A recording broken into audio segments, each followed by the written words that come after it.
timing, and motive are used. Here, the transcript is cautious.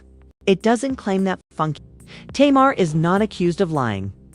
It claims that specificity complicates the narrative. Funky assertions he witnessed Mendeecees and Tamar cuddling. Mooching even claims that on outings, Mendeecees placed his hand between her knees.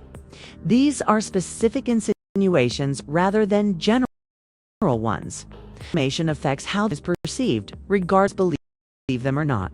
This situation is highlighted in the discussion. Mendeecees recently participated in a radio interview and affirmed they were never married and other. Rumors regarded more difficult, particularly when the narrator maintained that these are right. At this point, Mendeecees' story from a different angle. In fact, they are no longer together. They are no longer in a relationship. He later discloses social media because she is unable to simply let things unfold. She must pay attention to herself. "You all," he said. "This is," she remarked. $10 for calling me a liar, $20 and $20 home wrecker, $30, I believe it was $30.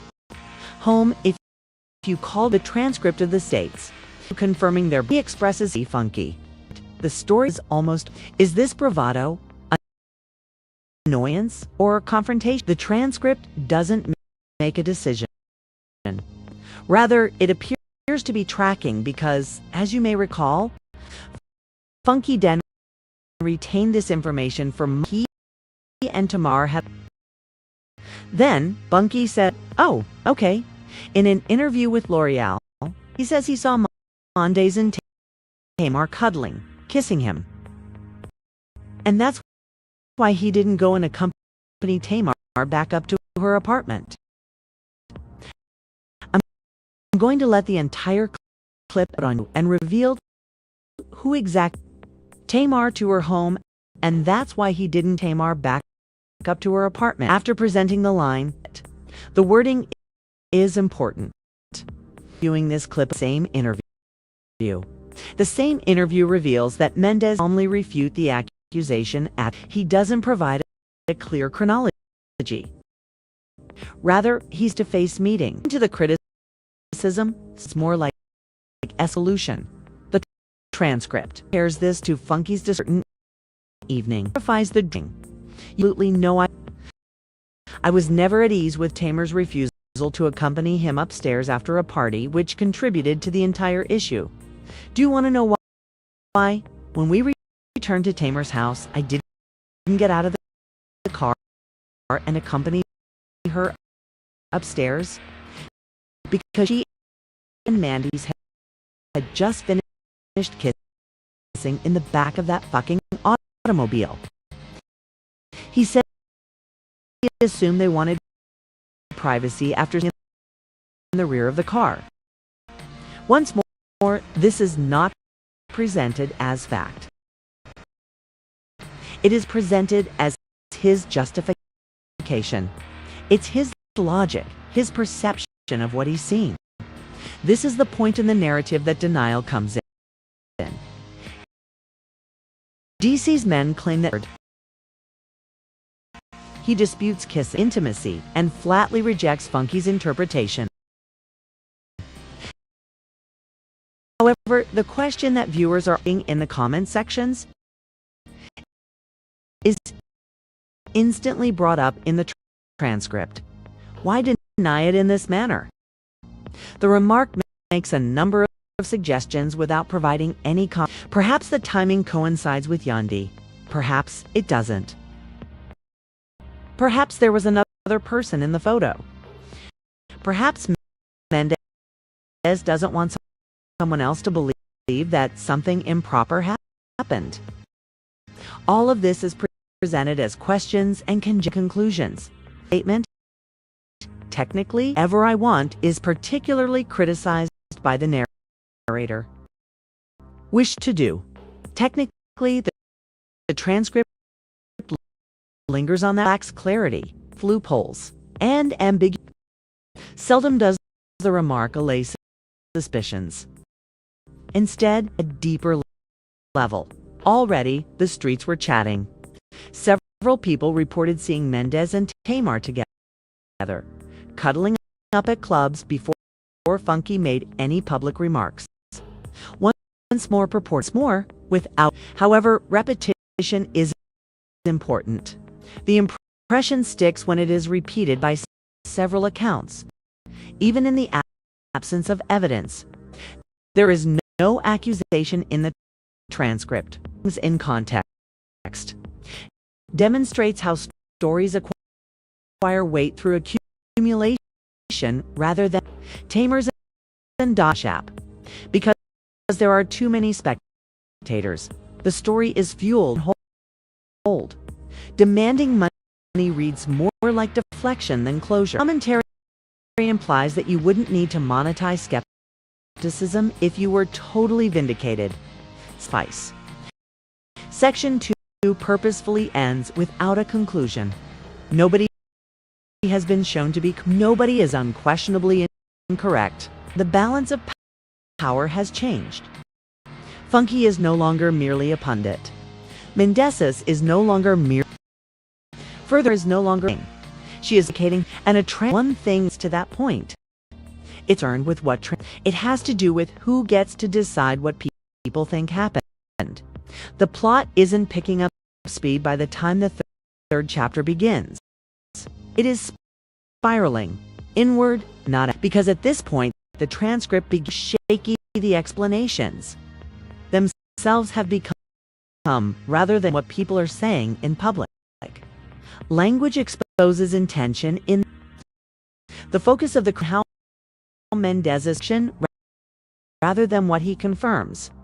The transcript indicates that when questioned about Funky Dineva's assertions, he fails to provide a clear time frame or a definitive conversation.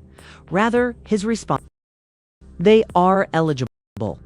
Rather than honest, they rely on language from a legal standpoint. Mendeecees claims he has no idea what Funky is talking about and questions specifically about what Funky believes he saw.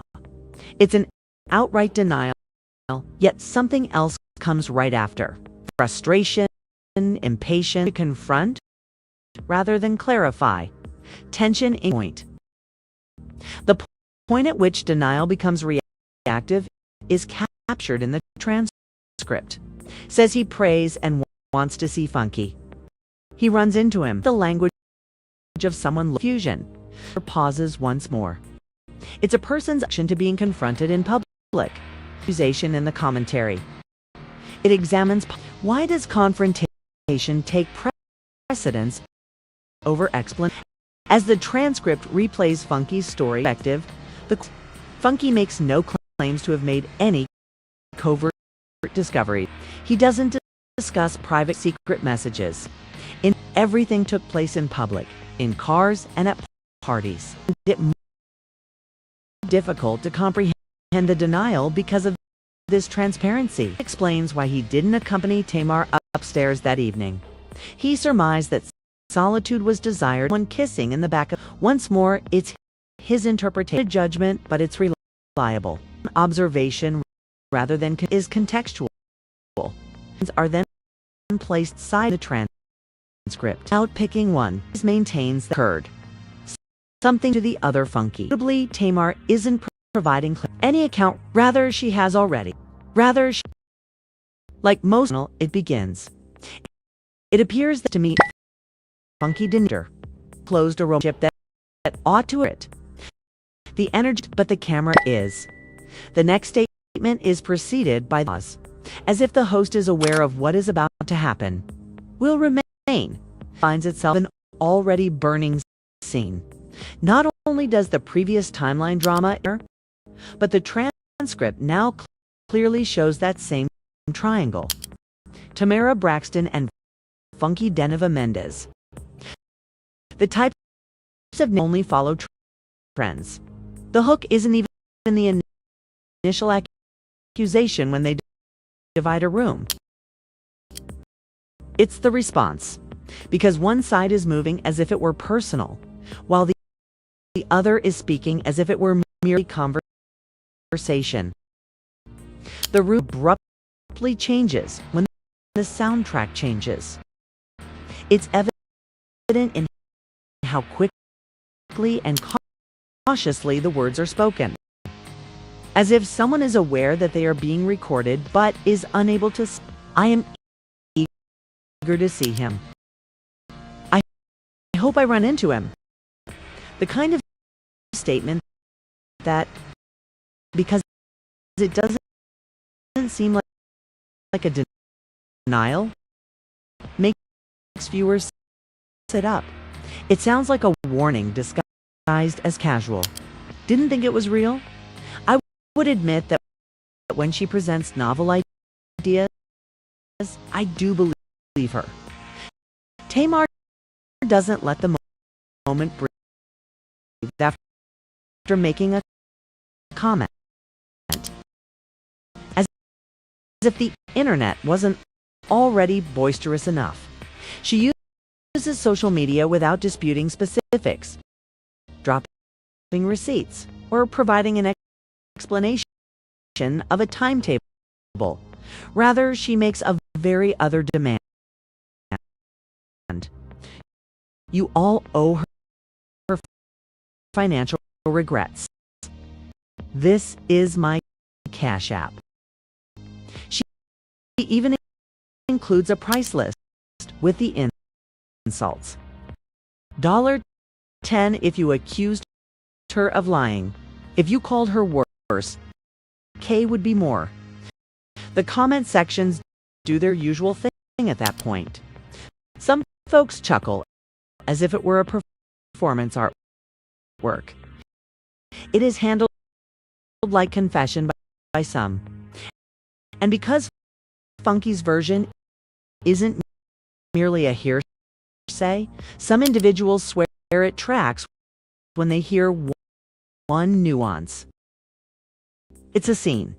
He says he witnessed them cuddling and kissing, and he even recounts an incident that seems too exact to overlook.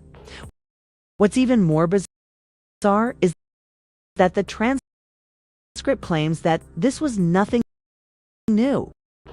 Already, the streets were chatting.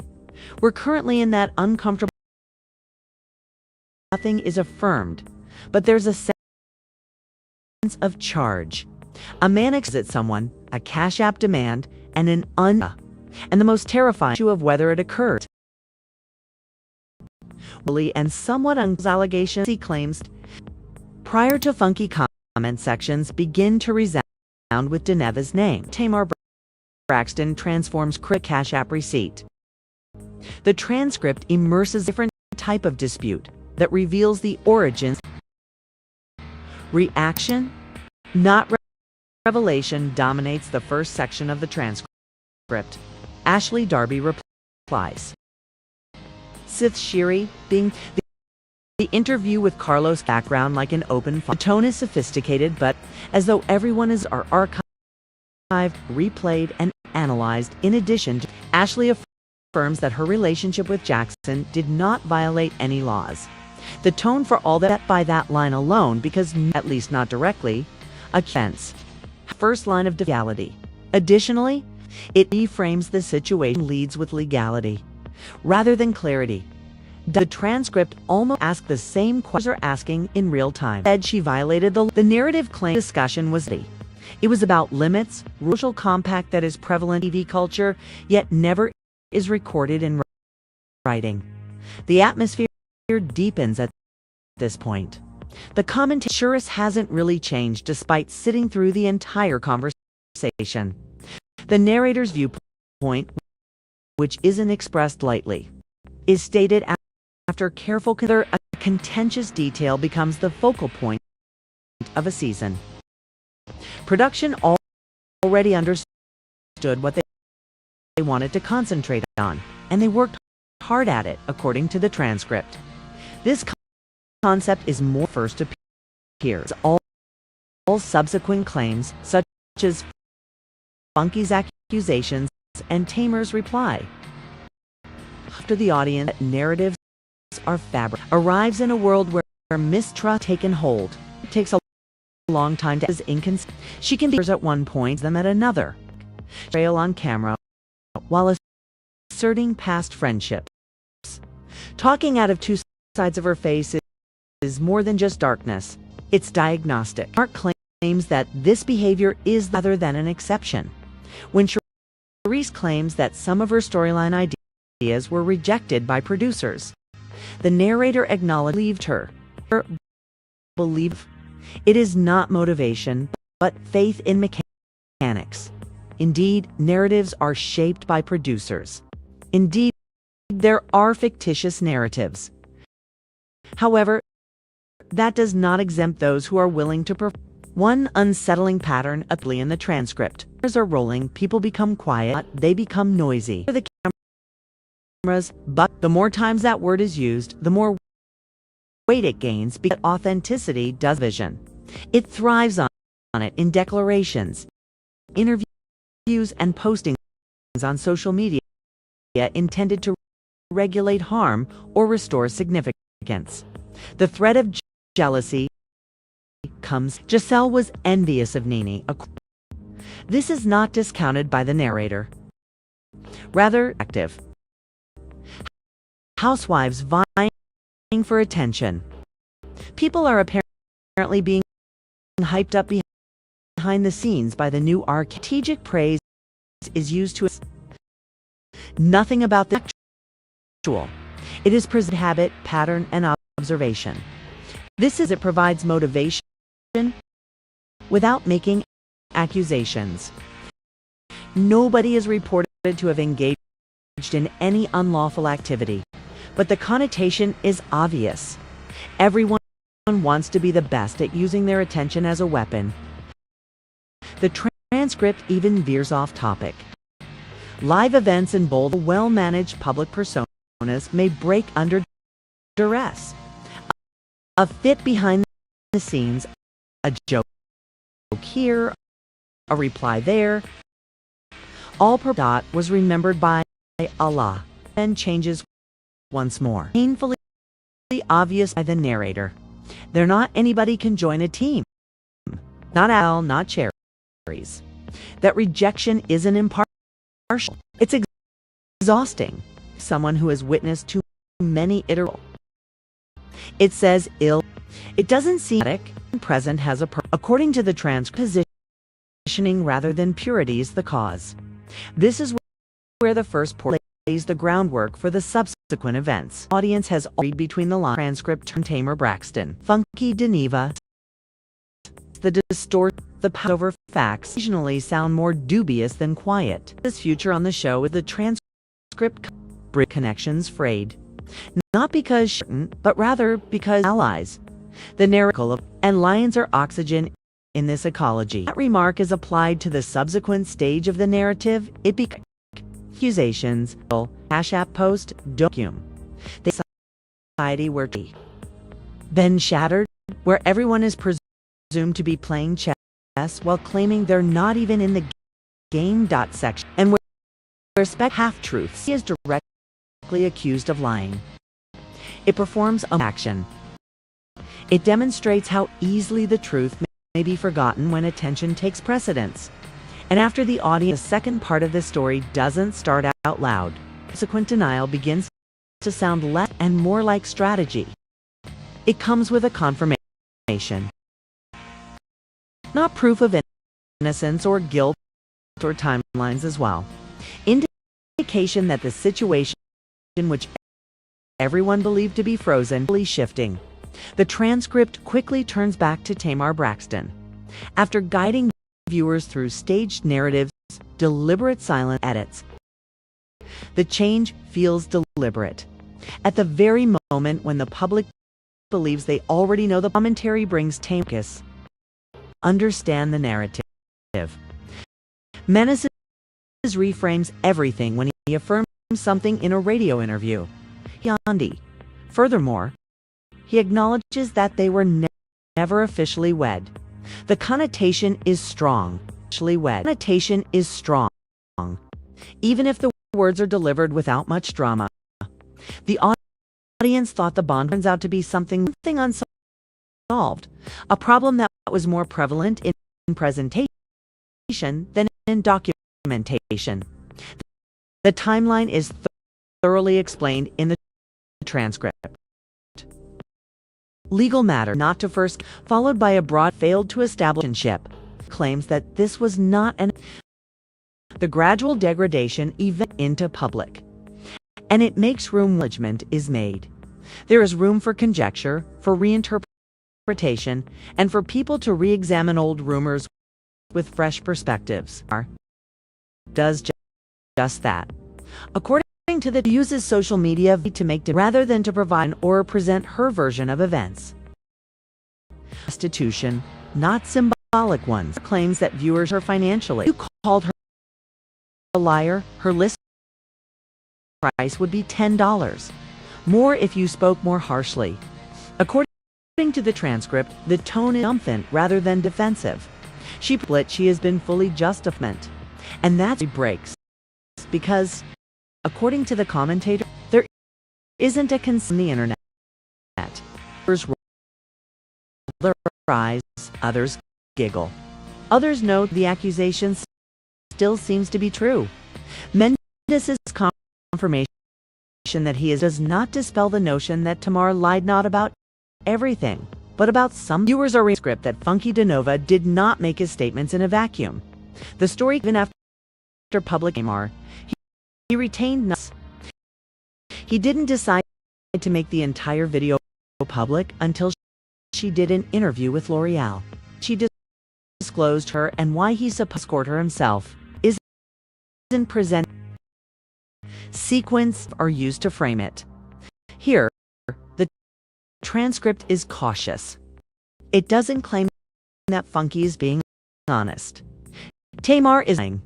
It claims that specificity complicates the narrative.